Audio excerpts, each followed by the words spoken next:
मनुष्य चाहे कितना भी प्रयास क्यों ना कर ले, कितना भी प्रयत्न क्यों ना कर ले, उसे अपने कर्मों का फल तो भोगना ही पड़ता है।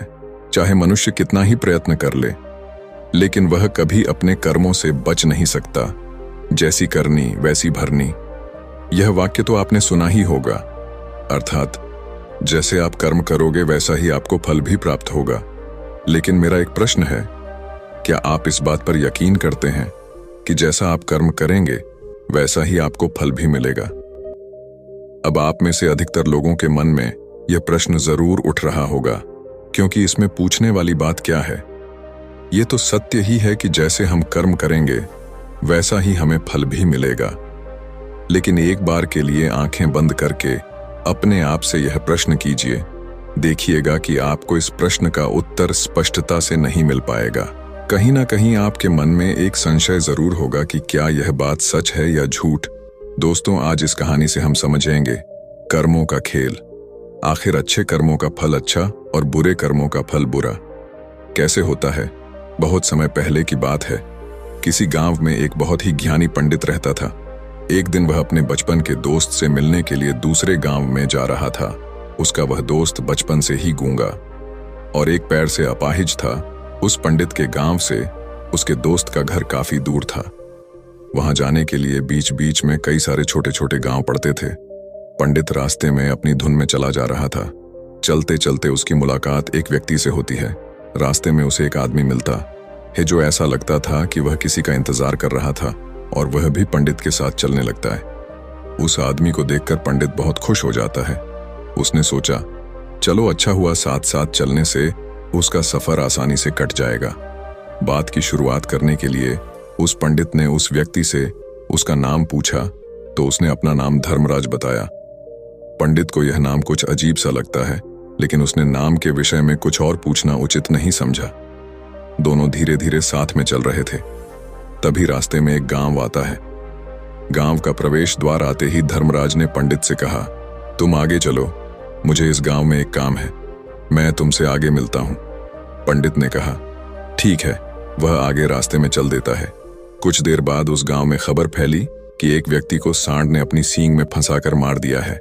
जैसे ही सांड ने उस व्यक्ति को मारा, ठीक कुछ ही देर में धर्मराज पंडित के पास आ गया और फिर दोनों चलना शुरू कर देते हैं और चलते चलते एक दूसरे गांव के द्वार पर पहुंच जाते हैं। उस गांव के बाहर एक बड़ा और विशाल मंदिर बना हुआ था। वहां पर आराम करने की सुविधा काफी बढ़िया लग रही थी। पंडित के दोस्त का घर अभी वहां से बहुत दूर था और रात भी होने वाली थी।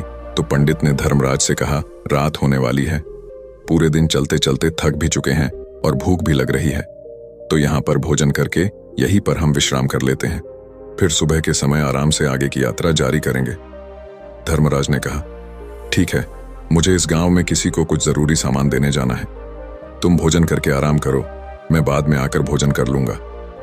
इतना कहकर वह वहां से चला जाता है।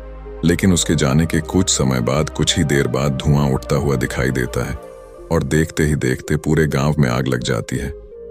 पंडित ने हैरानी से सोचा कि यह धर्मराज जहां भी जाता है वहां कोई ना कोई अनहोनी जरूर हो जाती है, कुछ तो गड़बड़ है इस व्यक्ति में। लेकिन पंडित ने रात्रि में धर्मराज से कुछ भी पूछना उचित नहीं समझा और वे दोनों सो गए। सुबह होते ही दोनों फिर से अपनी यात्रा शुरू कर देते हैं। कुछ देर चलने के बाद रास्ते में फिर से एक गांव आता है। धर्मराज ने फिर पंडित से कहा, आप आगे चलिए, मुझे इस गांव में अपने मित्र से मिलने जाना है, मैं अपने दोस्त से मिलने के बाद आगे रास्ते में मिलूंगा। यह कहकर धर्मराज वहां से चला गया। लेकिन पंडित इस बार आगे नहीं गया। वहीं खड़ा होकर धर्मराज को देखता रहा कि वह कहां जा रहा है और क्या करता है। तभी थोड़ी देर बाद लोगों की आवाज सुनाई देने लगी कि एक व्यक्ति को सांप ने काट लिया है और उसकी मृत्यु हो गई है। ठीक उसी समय धर्मराज फिर पंडित के पास पहुंच गया। लेकिन इस बार पंडित से रहा नहीं गया और उसने धर्मराज से पूछ ही लिया कि तुम जिस भी गांव में जाते हो वहां कोई ना कोई अनहोनी जरूर हो जाती है, क्या तुम मुझे बता सकते हो यह ऐसा क्यों हो रहा है? धर्मराज ने कहा, पंडित जी, आप तो मुझे बहुत ज्ञानी मालूम पड़े थे, इसीलिए मैं आपके साथ चलने लगा था, क्योंकि ज्ञानियों का साथ बहुत अच्छा होता है, परंतु आप अभी तक समझ नहीं पाए कि मैं कौन हूं। पंडित ने कहा, मैं समझ गया हूं, लेकिन मुझे कुछ शंका है। अगर आप ही अपना उपयुक्त परिचय दे दें तो मेरे लिए आसानी होगी। तब धर्मराज ने जवाब दिया कि मैं यमदूत हूं और यमराज की आज्ञा से उन लोगों के प्राण हरण करता हूं जिनकी उम्र पूरी हो चुकी है। हालांकि पंडित को पहले से ही इस बात की आशंका थी, फिर भी धर्मराज के मुंह से यह बातें सुनकर वह घबरा गया। लेकिन वह हिम्मत करके पूछता है कि अगर तुम सच में यमदूत हो तो मुझे बताओ, अगली मृत्यु किसकी है? धर्मराज ने जवाब दिया, अगली मृत्यु तुम्हारे उसी मित्र की है जिससे तुम मिलने जा रहे हो, और उसकी मृत्यु का कारण भी तुम ही बनोगे। ये बात सुनकर पंडित सहम गया और सोच में पड़ गया कि अगर सच में यह धर्मराज यमदूत हुआ तो उसकी बात भी सच होगी, और उसके कारण मेरे बचपन के सबसे अच्छे मित्र की मृत्यु हो जाएगी। तो सबसे अच्छा तो यही होगा कि मैं अपने मित्र से मिलने ही ना जाऊं, कम से कम मैं उसकी मृत्यु का कारण तो नहीं बनूंगा। धर्मराज ने मुस्कुराते हुए कहा, तुम जो सोच रहे हो वो सब मुझे पता है, मगर तुम्हारे अपने मित्र से मिलने न जाने से नियति नहीं बदल जाएगी। तुम्हारे मित्र की मृत्यु तो निश्चित है, और वह अगले कुछ ही पलों में घटित होने वाली है। महाकाल के मुंह से ऐसी बातें सुनकर पंडित को झटका लगा, क्योंकि महाकाल ने पंडित के मन की बातें पढ़ ली थीं, जो कि एक सामान्य व्यक्ति के लिए संभव नहीं है। अब पंडित को विश्वास हो गया कि यह धर्मराज सचमुच में यमदूत ही है। जब पंडित को यह पूर्ण विश्वास हो गया कि धर्मराज जी यमदूत हैं तो वह घबरा गया। वह अपने मित्र की मृत्यु का कारण नहीं बनना चाहता था, इसलिए वह पलटकर अपने गांव की तरफ वापस जाने लगा। लेकिन जैसे ही पंडित वापस जाने के लिए मुड़ा, उसने देखा कि उसका मित्र तेजी से उसकी तरफ चला आ रहा है, जो कि पंडित को देखकर अत्यंत प्रसन्न दिखाई पड़ रहा था। अपने मित्र के आने की गति को देखकर पंडित को ऐसा लगा कि जैसे उसका मित्र काफी देर से उसका ही पीछा कर रहा है, लेकिन वह बचपन से ही गूंगा था और एक पैर से लंगड़ा भी था। इसीलिए ना तो वह पंडित को आवाज देकर रोक पाया था और ना ही उस तक पहुंच पा रहा था। लेकिन जैसे ही वह पंडित के पास पहुंचा, अचानक ही जमीन पर गिर पड़ी और तुरंत ही उसकी मृत्यु हो गई। पंडित हक्का बक्का होकर धर्मराज की ओर देखने लगा, जैसे कि वह पूछना चाह रहा हो कि आखिर क्या हुआ। धर्मराज पंडित के मन में उठ रहे प्रश्नों को समझ गया और बोला, तुम्हारे मित्र ने पिछले गांव में ही तुम्हें देख लिया था और वे वहीं से ही तुम्हारा पीछा कर रहा था, लेकिन गूंगा और लंगड़ा होने की वजह से वह तुम तक नहीं पहुंच पाया। उसने अपनी पूरी ताकत लगाकर तुम तक पहुंचने का प्रयास किया, लेकिन बुढ़ापे में बचपन जैसी ताकत नहीं होती, इसलिए दिल का दौरा होने के कारण उसकी मृत्यु हो गई, क्योंकि वह तुमसे मिलने के लिए अपनी सीमाओं को तोड़कर तुम्हारे पीछे भाग रहा था। इसलिए अपने मित्र की मृत्यु का कारण भी तुम ही कहलाओगे। अब पंडित को पूर्णतः यह विश्वास हो गया था कि धर्मराज एक यमदूत है और उसका कार्य जीवों के प्राण हरना है। लेकिन पंडित एक ज्ञानी व्यक्ति था। वह यह भी जानता था कि मृत्यु पर किसी का वश नहीं है, सबको एक ना एक दिन मरना ही है। यही सोचकर उसने अपने आप को संभाल लिया। लेकिन अचानक ही पंडित के मन में अपनी मृत्यु के बारे में जानने की इच्छा हुई, इसलिए उसने धर्मराज से पूछा कि जब मृत्यु मेरे दोस्त की होनी थी तो तुम शुरू से ही मेरे साथ क्यों चल रहे थे? यह प्रश्न सुनकर धर्मराज जोर से हंसा और बोला, मैं तो हर पल हर क्षण सभी के साथ चलता हूं, किंतु लोग पहचान नहीं पाते, क्योंकि लोगों के पास अपनी समस्याओं के अलावा किसी और व्यक्ति, वस्तु या घटना के बारे में सोचने समझने या उसे देखने का समय ही नहीं होता। पंडित ने कहा, तो क्या तुम यह बता सकते हो कि मेरी मृत्यु कब, कहां और कैसे होगी? महाकाल ने कहा, हालांकि किसी भी सामान्य जीव के लिए अपनी मृत्यु के बारे में जानना ठीक नहीं है, क्योंकि कोई भी जीव हो या जानकर, वह अपनी मृत्यु के बारे में जानकर बहुत दुखी हो जाता है। हालांकि तुम जानी व्यक्ति मालूम पड़ते हो, और तुमने जिस तरीके से अपने मित्र की मृत्यु को सहन कर लिया है, उसे देखकर लगता है कि तुम अपनी मृत्यु के बारे में जानकर भी दुखी नहीं होंगे। महाकाल ने कहा, तो सुनो, तुम्हारी मृत्यु आज से ठीक 6 महीने बाद आज ही के दिन किसी दूसरे राज्य में फांसी लगने से होगी, और सबसे हैरानी की बात तो ये होगी कि तुम स्वयं ही खुशी से उस फांसी को स्वीकार कर लोगे। इतना कहकर धर्मराज वहां से चला गया, क्योंकि अब धर्मराज के पास पंडित के साथ चलते रहने का कोई कारण न था।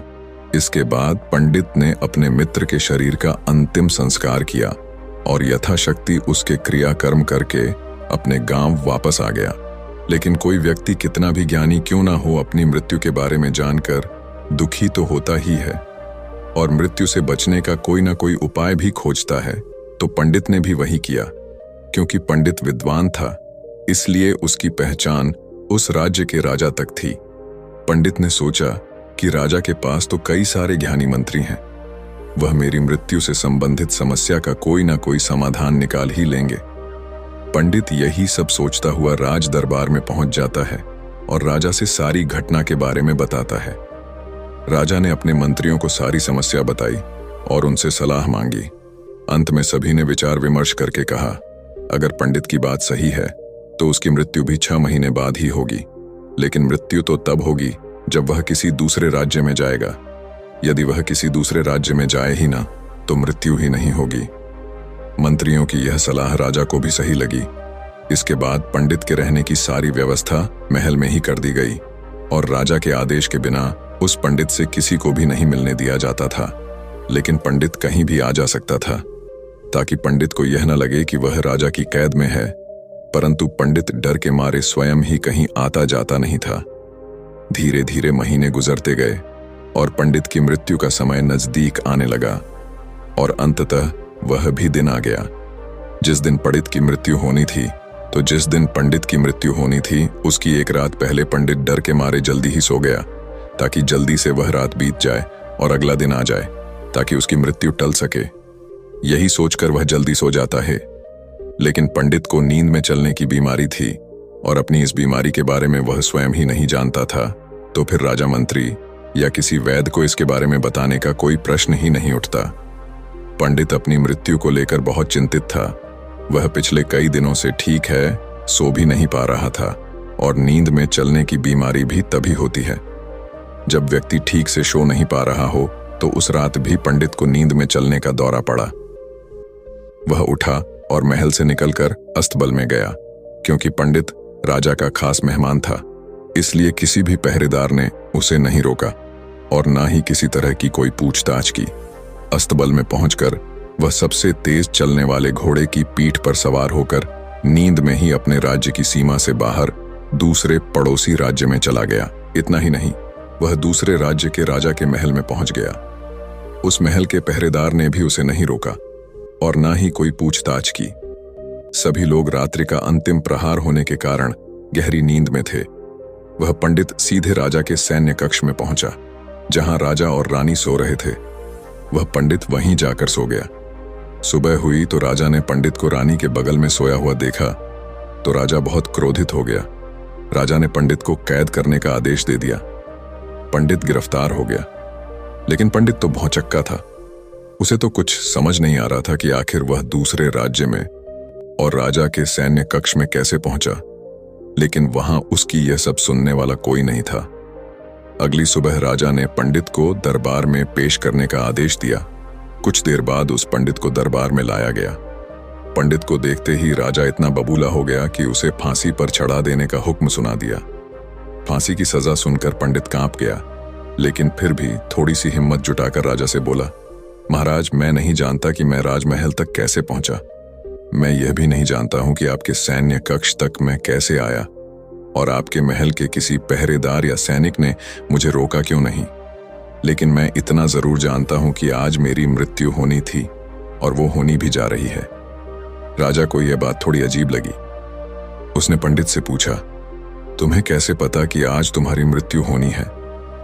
राजा के इस प्रश्न के जवाब में पंडित ने पिछले 6 महीने का सारा वाक्य राजा को सुना दिया और बोला, महाराज, मेरा क्या किसी भी सामान्य व्यक्ति में इतना साहस नहीं कि वह राजा के सैन्य कक्ष में राजा की उपस्थिति में रानी के साथ सो जाए। राजा को पंडित की बात में थोड़ा तर्क दिखाई पड़ा, परंतु उसने सोचा कि यह मृत्यु से बचने के लिए धर्मराज और उसके द्वारा अपनी मृत्यु की भविष्यवाणी की कहानी बना रहा है। इसलिए राजा ने पंडित से कहा, यदि तुम्हारी बात सत्य है और आज यह तुम्हारी मृत्यु का दिन है जैसा कि यमदूत धर्मराज ने तुमसे कहा था, तो आज तुम्हारी मृत्यु का कारण मैं नहीं बनूंगा। लेकिन यदि तुम्हारी बात झूठी निकली तो निश्चित ही आज तुम्हारी मृत्यु का दिन होगा ना, क्योंकि जिस राज्य से पंडित आया था उस राज्य का राजा इस राजा का मित्र था। इसलिए इस राजा ने तुरंत अपने 2 सैनिकों को पड़ोसी राजा के पास भेजकर पंडित की बात की सत्यता का प्रमाण मांगा भेजा। भेजे गए सैनिक शाम तक लौटे और उन्होंने राजा को बताया कि महाराज, पंडित जो कुछ भी कह रहा है वह सब सत्य है। पड़ोसी राज्य के राजा ने पिछले 6 महीने से पंडित के रहने की सारी व्यवस्था अपने ही महल में कर रखी थी। पंडित राजा का खास मेहमान था।